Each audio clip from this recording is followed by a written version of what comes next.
Welcome to this powerful moment, Business Redefined. This is the place. Religion and business. Faith-based practices in business. Actually, we're going to listen to these men of the cloth, men who are at the very center in terms of religion. They are our leaders, and they're going to share with us the principles from the different religions. So please keep your questions, write them down, because they're going to talk to us, and then after that, we're going to ask them questions. Now, our first panelist is a man who has stood out for his passion for Kibra, and is a man who has been in the forefront, especially in this era of radicalization. He has been in the forefront of raising young people, especially in Kibra and different areas, to make sure that they begin to feel that they are part of this country and they don't have to be used in any way. Sheikh Yusuf Nasur Abu Hamza of Jeddah Mosque, representing Subkem as well, and an imam. Thank you so much indeed. A round of applause, please encourage him as he comes. Asante sana, shukran. Thank you so much. Please have your seat. Asante sana. Our next guest, I remember having my first interview with him a couple of years when we were celebrating Mashujaa Day, and he has been known to be a man who does not just limit his work at the pulpit, but he actually decides to go to the streets and battle it out, to join like-minded Kenyans in peaceful demonstrations. Of course, that has not been the reception he has received so far from the Kenyan Authority, but definitely if you look at him and you look at the Kenya we have today, you want to celebrate him. He's not just a man of the cloth, but he's a man who is also an academician and stands out as a man who believes in what he thinks and does not necessarily follow what the crowds or any person for that matter would dictate. Reverend Timothy Murere Njoya. This is the man. Thank you so much. Asante sana. Thank you so much.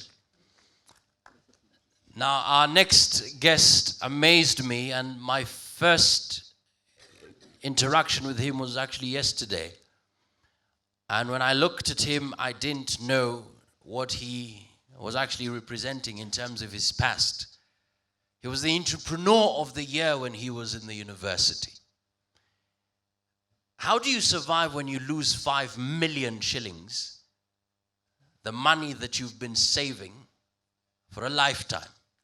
How do you lose that money and stand out? This man actually has stood out from that place of losing that amount of money and many other deals, and now is moving on to be a billionaire. I'm talking about the CEO and founder of Optiven Limited, that was rated as overall winner of the top 100 Kenya mid-sized companies 2014-2015. Please, Mr. George Washiuri. Karibu sana. My goodness, a powerhouse as well. Please, welcome, welcome. Now, I also had a very interesting opportunity to visit the Hindu Council of Kenya, and they were also very excited about this particular program. It's just that they couldn't send a representative, but they said, you know what, in the next one we'll definitely come and really work, be blended, we'll blend in with the next theme. But we have a clip that will focus on business in Hinduism, and then we will move on to business in Christianity, business in Islam, and now business people, how they look at religion as a whole coming into play. So please listen keenly. This is just to represent the Hindu voice in this debate.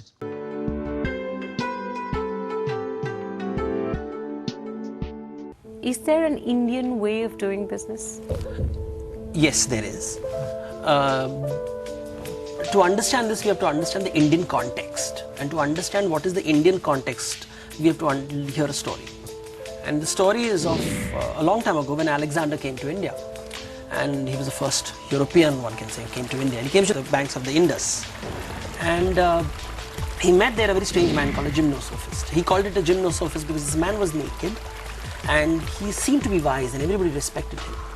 So Alexander asked the gymnosophist, because he was doing nothing, he was sitting over there staring at the stars. He says, "What are you doing?" And the gymnosophist said, "I'm experiencing nothingness." And then the gymnosophist asked Alexander, "What are you doing?" Alexander said, "I'm conquering the world." And they both laughed. Each one thought the other was a fool. Alexander felt that it's a waste of a life to do nothing. And the gymnosophist thought it's a waste of a life to do anything. Where from came these differences? If you understand these differences, we'll understand the difference between the Indian mindset and the Western mindset. Okay. You see, Alexander was told all his life that when you die, there is a river that you have to cross. It was called the Styx. And when you go to the other side, you'll be asked a question, have you done anything extraordinary in your life? And if you've done something extraordinary or spectacular, you will go to the place that the French call Champs-Élysées or Elysium, which is reserved for heroes. Otherwise, you have to go to the asphodel fields, which is meant for commoners. And so Alexander was told always to do something spectacular. And he was told stories of heroes like Hercules and Theseus and the epics like Iliad and Odyssey. This is what he was told. But this is not the story that the gymnosophist heard. You see, the gymnosophist heard a different story. He was also told of a river which separates the land of the living from the land of the dead.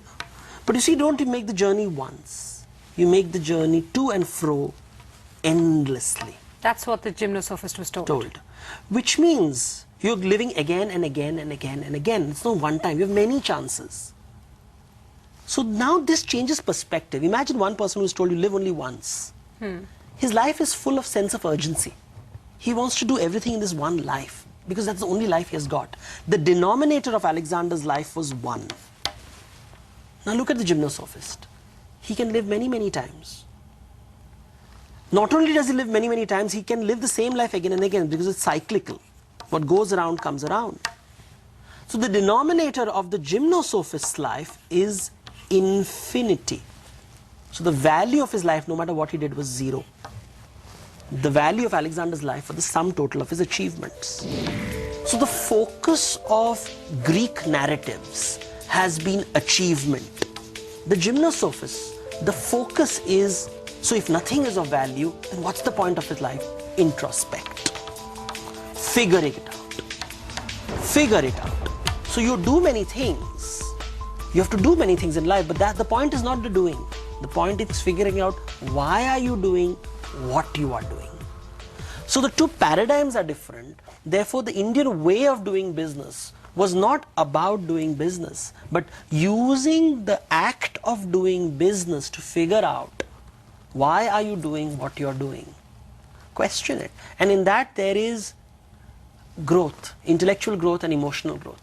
I understand this is our conditioning, and that's why, and in the context of this, you're explaining what the Indian way of doing business could potentially be. Yes. My only issue with this is that this is so much more achievement focused. It comes with a sense of urgency, both qualities that are imperative in the world of business. Yes. You've got to achieve, you've got to do it fast. Is the Indian way of doing things, living life, the infinity, best suited to the notion or the concept of profitable businesses as we know them today? You see, when we use the word profitable business, who says it's a good thing? Humans say it is a good thing. No, profits are a good thing because they allow you to think of ideas, make something constructive of them, earn of them, not just for yourself, but to be able to share the wealth, run an organization efficiently. So profit is not a bad thing. How much profit? Give me the perfect number. That's where the problem is, isn't it? It's not about profit. Everybody understands profit. But how much profit? How do we know it is not motivated by greed? And is greed okay? If you're saying greed is okay, then of course it's a moot point, then we don't discuss it. Then the question comes, no, greed is not okay, but what is need in greed? Now that's a conversation. Let's figure out the conversation. And that's where introspection comes in. Why do I want to grow is an important question. We can delude ourselves with politically correct answers that we're doing to generate wealth, but what's the actual reason? What's the real belief? Maybe it's self-aggrandizement. I don't want to be a head of a 100 crore store. I want to be a 100 crore company. I want to be a leader of a 10,000 crore company. Then I feel good about myself. So then the purpose of business is not to generate wealth for the community. It is to feel good about myself. And that's a problem. If in India the belief is also wealth and Yes. not only wealth, the core question that most of us are faced with in our daily existence as our corporations, what is the purpose of a corporation? What is the motivation that should ideally drive a corporation? Should it not be profitability? Because profitability is also equal to a certain efficient way of running, Yes. a certain distribution of wealth, and profits can only come if you produce goods and products that consumers want Yes. in the best, most efficient fashion. Absolutely. So profitability, is it wealth? Is it generosity? Is it ambition? Is it greed? What should the purpose and motivation of a corporation be? I think the motivation of a corporation is to create happiness. In India, currency is of three types, and it was represented using the three goddesses. So you have one goddess called Lakshmi. So you have this goddess who is sort of famous for sitting on a lotus. Everywhere in India you have this image. She sits on a lotus. Right. She holds a pot which is overflowing with wealth. And you have another goddess. And this goddess is famous because she holds a lute in her hand, and she is Saraswati, Right, the goddess of knowledge. right. And there's a third goddess. And if you go to Bombay's Mumbai Devi temple, or if you go to the Mahalakshmi temple, for example, you will see these three goddesses, and one holds a trident, and she's called Durga. Durga. So you have, forgive me, but now this has unfortunately become a very infamous term. It's LSD. One is material, tangible wealth. Right. The other is intellectual wealth. And the third one is emotional wealth. And these are the three things that two human beings transact with each other. Why does Durga represent emotional wealth? You see, Durga is, the more popular name of Durga is also called Shakti, Right. which is power.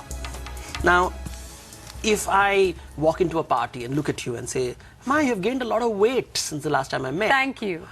you will feel depressed. So you feel suddenly disempowered. But a sentence. Or I come in and say, you know what, you're looking wonderful and radiant, and the clothes you're wearing are lovely, and you look really nice. And suddenly you feel empowered. So what has happened is an emotional transaction has taken place, and we don't even realize it's actually a currency that can be used very, very well between two people. And we yearn and crave for this emotional currency. Everybody wants, even the gods want it. So you have a material need, you have an intellectual need, and you have an emotional need. And organizations have to work at all three levels. All right, so there you have the Indian perspective, business in Hinduism. So very quickly, we'll start with Sheikh Yusuf. So you have about 10 minutes to give us, the perspective, business in Islam. We are used to preaching, so even when we are talking, sometimes we talk as if we are preaching. So you'll bear with us. Business in Islam, or I just wanted to mention the principles of doing business in Islam, which are 5. These principles are geared towards the social justice, because we believe that in business there should be, everybody should have his place. The principles are also geared towards encouraging the moral value, in such that we need fair competition. As such, we should have business, or the people who are conducting business, they should be having morality within themselves also. Unlike whatever we are having now, for example, you sell what only is right, what the religion tell you to do, because what we have right now is everybody goes for everything. If I'm a businessman, I'll sell. People, even human beings, sell human beings. Are we not selling others to Arab countries. It's also geared towards ethical identity, that is devoid of underhands, devoid of unfair competition. If everybody is selling whatever, if somebody is selling what you are selling, it should be fair competition. Whoever gets the customer, there should not be any underhand towards that. And finally, they're geared towards transparent economic norms, which in this case, we have whatever the religion prescribes. If in religion, for example, we are not to have anything with usury or riba or interest, so you have to do what religious requires you to do. The 5 principles of Islamic business entrepreneurship, 1 is Iman. Iman is faith. First, you need God. I believe that as businessmen also, we need God in what we do. If you don't have trust in God, then your business, we believe success of that business is not guaranteed. Then second, we have the leadership. Leadership, in this case, we believe that man was not only created to serve God on earth, but man is also a vicegerent. He's here as a principal assistant of God on earth. Your presence here means that whatever you do, you are doing it on behalf of God. So the second principle is that leadership, that when you are in business also, know that what you're doing it on behalf, not for the purpose of destruction, but for the purpose of development and making. Thirdly is the principle of trust, that is amana. Amana simply means what you are doing, you are just holding it in trust, is not yours. The wealth you have, whatever you create from that business, it's still God's will. It's not yours. Today you might have, tomorrow you might not have. So the cardinal of this principle is that you are just holding that money. In the Quran we have several verses of examples of people with whom God blessed, with huge chunks of gardens. They were told after a certain time, when you harvest, then you have to give to the poor. Some gave, some did not. In those verses, for those who did not give, the following day in the morning, they did not have, because fire came and destroyed everything that they had. So we believe in this trust, this amana. Amana means that this, whatever I'm holding, I'm just having it on behalf, because God have entrusted me to have it as a wealth. So when I'm needed to give, I'll give. When I'm needed to help, I'll help. But this is the principle that one should have whenever he's in business. The fourth one is the hisbah. Hisbah means accountability. Accountability is simply that your wealth and whatever you have, you need to give accountability. If not to the taxman who is here, you will give it tomorrow to God. Accountability means whatever you are doing in terms of business, you have to do it right. If tomorrow I'm involved in something unscrupulous sort of thing in business, I need to know that tomorrow, even if I will evade tax by doing ABCD, but tomorrow I'll be answerable to God. Why did you this? For example, we have people who grab, let's say, the public utilities, a place that is for children, a place that is for school, a place that is for hospital, for example. When you do that, when you grab such a utility, of course, you will do everything in your powers while you are here. You will bribe, you will do everything, because me and you, we are all humans, and the government is all human.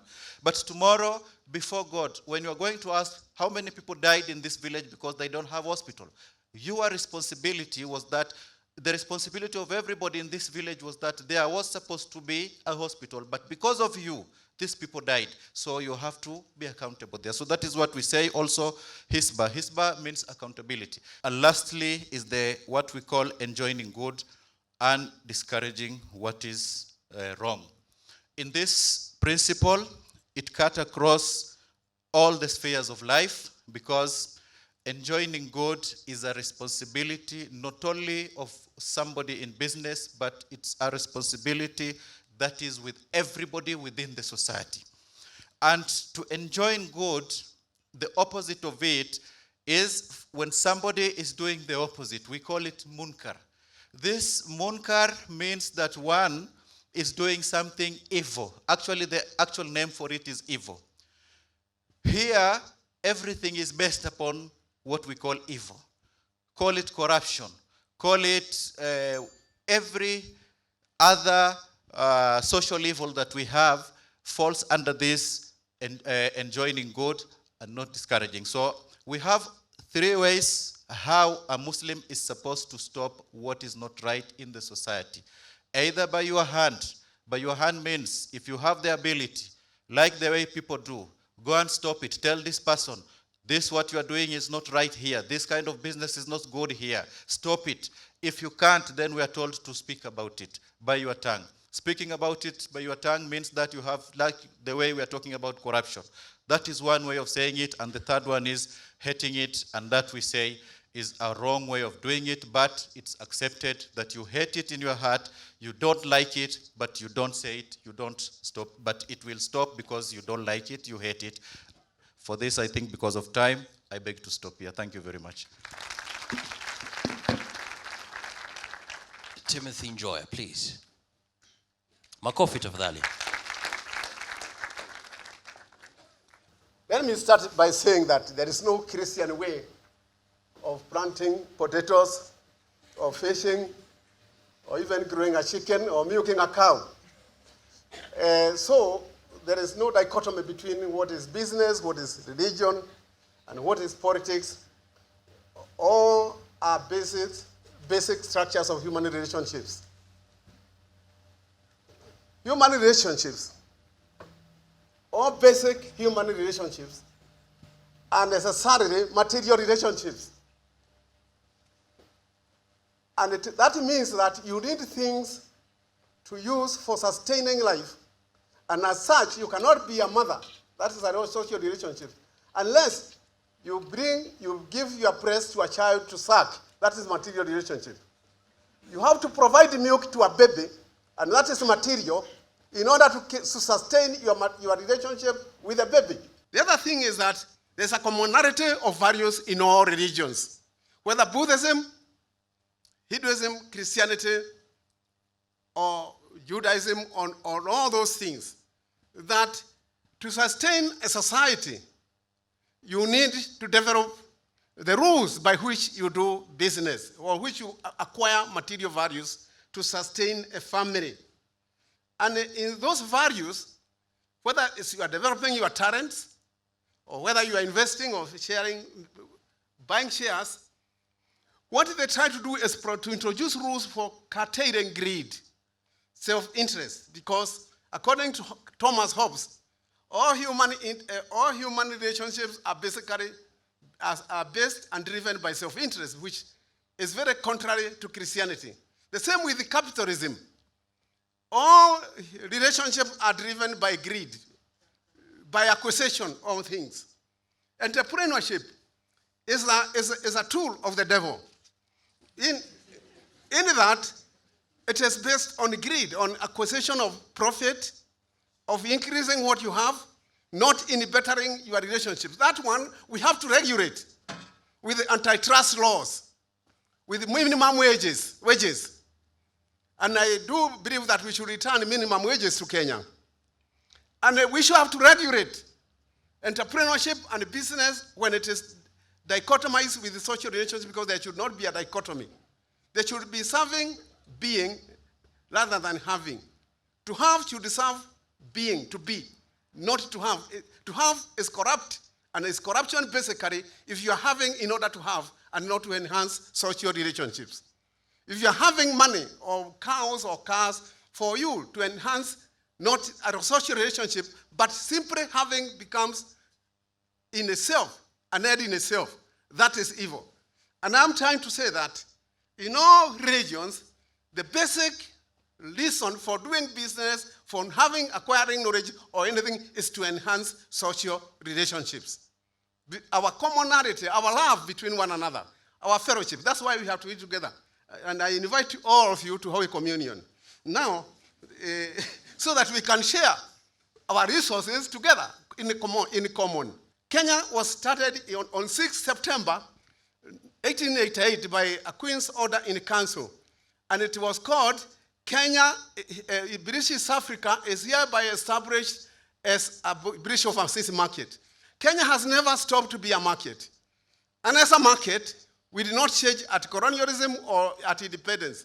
That's why we did not return land to the original owners. We decided to go business with it, to buy it. And we borrowed 62 million pounds to buy land in terms of principles of the market of racist fair, willing buyer, willing wearer, willing seller.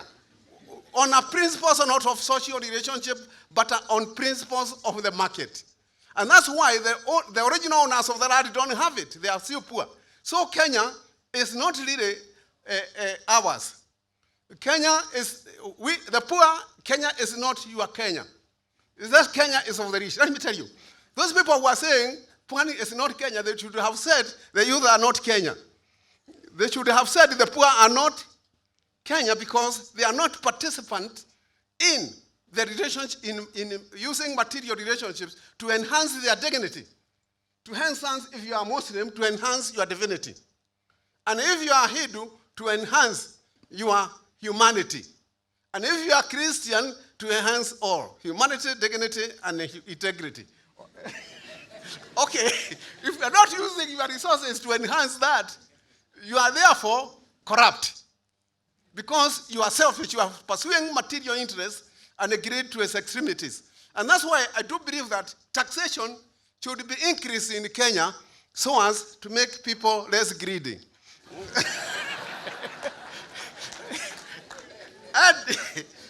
and also rules of the market. So the basic things we have in Kenya, like we make free education. And I'm not saying I want a simply like an American welfare society where you get coupons to get soup. But I want Kenyans not to have coupons to get soup, but to enhance doing business in such a way that somebody will access enough activities to earn himself or herself enough bread and enough milk and enough sugar. By that, I must shut up. Thank you. Thank you so much. A round of applause to Reverend Timothy Njoya.